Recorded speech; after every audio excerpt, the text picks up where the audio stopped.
in a flow state can be productive for your reinventing journey, but there's a danger you need to look out for. I'll tell you more about it in this video. How's it going, Reinventors? My name is Amelia Sims. This is Reinventing You, where you can be inspired to take your own reinventing journey so that you can live a life of joy, fulfillment, and purpose. I post twice a week, and I would love it if you would subscribe today. Now, flow or a flow state is when you are doing something that takes your total concentration, gives you joy, and also helps you to be more productive all at the same time. So being in a flow state seems like a great way to reinvent yourself. In other words, get in some kind of relationship where you have flow, do a career, have a hobby where you experience a flow state, or get in the zone. Have something that you do that it helps your health, that also, if you're in a flow state and you're exercising, the runner's high, that kind of thing can really help you reinvent yourself. In fact, there are some who believe you can actually hack into a flow state. In other words, you can trigger a flow state. And I know that in several videos that I watched, there were some lists of different things that you can do. But one of the ones that I really liked, and I don't think you really need it for a flow state, I just think it would help you be more productive, is before you go to sleep at night, right before you go to sleep, think in your head of some kind of challenge you have, a problem you need to solve, or a difficult situation that you can't seem to find a way through or around. And think about that right before you go to sleep. And what my understanding is that when you're asleep, your brain will be working on it and you'll wake up with an aha moment. I don't know. I've tried to do this, but I usually end up either falling asleep beforehand or end up thinking about all the problems in the world, rather than going to sleep. Even though being in a flow state increases our learning, creativity, and motivation by like 250 or more percent, there's still a problem with it because flow can be addictive. That's right, being in a flow state can be addictive. And why is that? I know you're wondering, what? That's kind of strange, just because it gives you pleasure? Well, kind of. First of all, when you are in a flow state, you're actually not using your whole brain. I know that sounds crazy, but when you get into a true flow state, your prefrontal cortex basically goes to sleep. It basically shuts down. Now, your prefrontal cortex is the place in your brain that creates fear and anxiety. It's also your moral compass.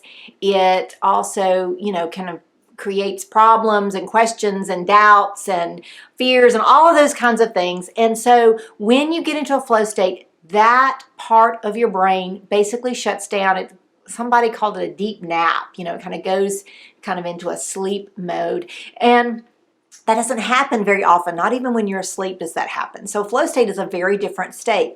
But at the same time that part goes, remember the moral compass part goes to sleep, at the same time your prefrontal cortex is the part of your brain that manages your fears, your anxieties, your concept of time, your morality, your kind of problem solving, your doubts, all of those things. So when you get into a flow state, your prefrontal cortex falls asleep basically. Somebody called it a deep nap, where you have no real concept of time, because that's the part of the brain that keeps up with that.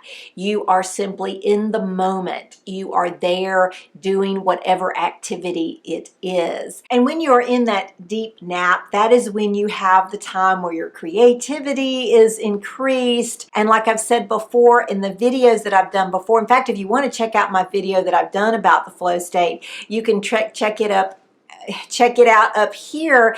And one of the things that happens in the flow state is you have a lack of fear, and that is you don't have any doubts. And when you are just focused on that, you haven't lost your concept of time, and it's because your prefrontal cortex has basically taken a nap. But at the same time, what creates the addiction is your body begins releasing and boosting 5 neurotransmitters. And these are the same ones that are transmitted or increased when you take 5 top illegal drugs. So what's happened is when you get into a flow state, your body's releasing these neurochemicals. They're sort of like the pleasure chemicals that you can think of. It's like if you ever heard of somebody being in a runner's high. It's exactly what's happening. Your body is naturally creating that scenario. That is addictive. It can be addictive. It's just like taking the drugs. Being in a flow state, creating a flow state, wanting to be in a flow state, all those things, it can be addictive. Now, one of the good things about all of those neurotransmitters is that they can, help us to take more risks, help us to try new things, help us to be more creative, help us to let go of those things that hold us back, those, I guess, limiting beliefs that are kind of stored in our prefrontal cortex. But at the same time, we are always trying to get to that same state, that same flow state, and that can be actually detrimental to other parts of our lives. So what can you do? Now realize that when you are in a flow state, that it does mean that your creativity will increase over the long haul. And there is nothing wrong about being in a flow state.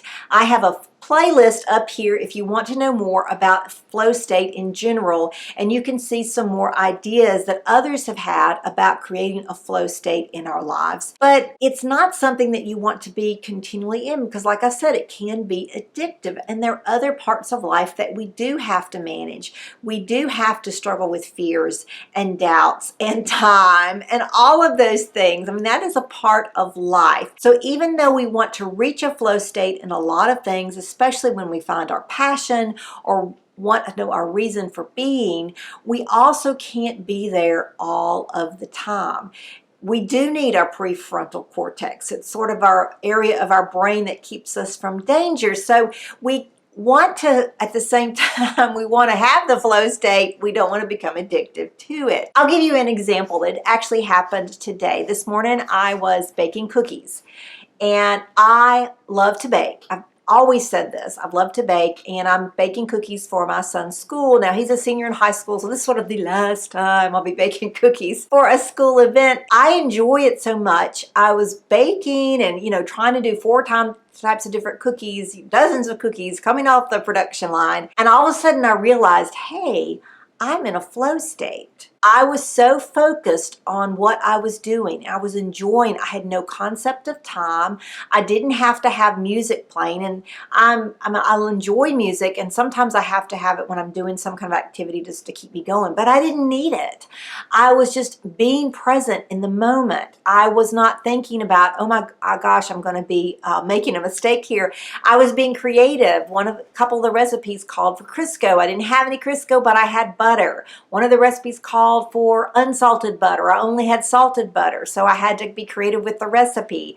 They all taste good except for the chocolate chip cookies. I actually follow the recipe to the letter. It doesn't taste as good to me. But what I'm trying to say is it was one of the couple of times while I was baking, I thought, oh, I'm in a flow state. Oh, I'm in a flow state. But I don't want to be there all the time because I don't want to be baking all the time. I certainly couldn't eat those cookies all the time. My family would probably disagree. I don't want a career in baking, but I know it's something that does when I'm baking, I am in that flow state. It does create joy. It does create my creativity. It does increase my creativity. And I knew it when I'm in a flow state, but I don't want to be there at the same time. Although I have to say, that's probably one reason why I enjoy baking, because when I bake, I'm in a flow state. I guess that's sort of self-fulfilling prophecy. Like, you enjoy something, so you do it. And in fact, do it more. And that's a good thing. It's a good thing to do what you enjoy and do it more, but also realize that you can't be in that state all of the time. Okay, reinventors, do the things you love. Be in a flow state. There's nothing wrong with that. And in fact, down in the comments below, let me know if you have ever been in a flow state or done something that you really loved and you have lost don't have any concept of time. Time flies by, or you really realize at the end, wow, I can't believe I did this so creativity? I would want to hear from you. So please, in the comments, let me know when you've been in a flow state. It is good to have flow. It is good to be in a flow state. It is helpful for reinventing yourself. But don't think you have to be there all the time. Remember, it also can be addictive. So, as in everything else, remember, flow in moderation. I hope you enjoyed this video. If so, please give me a thumbs up and don't forget to subscribe. I'll see you in the next one. Have a great one.